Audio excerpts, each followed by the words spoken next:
নলছড় দ্বাদশ বিদ্যালয়ে পঠন পাঠনের কাজ শুরু হচ্ছে চলতি শিক্ষাবর্ষ থেকেই। পোয়াংবাড়িতে শিক্ষা দপ্তরের জমিতে গড়ে তোলা হবে স্কুলের নতুন পরিকাঠামো। নতুন পরিকাঠামো নির্মাণে প্রয়োজনীয় অর্থ বাজেটে রাখা হবে আগামী অর্থবর্ষে। আজ সোনামুড়ায় এই খবর জানালেন উচ্চশিক্ষামন্ত্রী কিশোর বর্মন।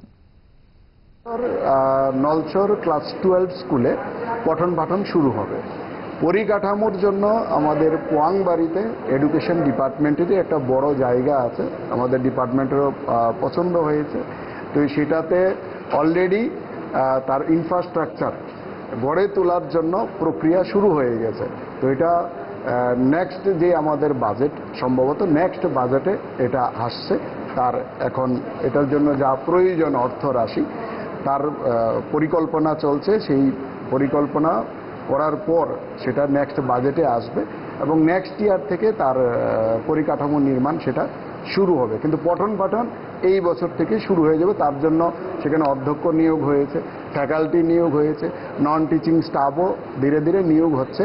যখন ক্লাস শুরু হয়ে যাবে, শুরু হয়ে গেলে যা যা প্রয়োজন পড়বে সেগুলো সমস্ত কিছু সেখানেও প্রোভাইড করা হবে।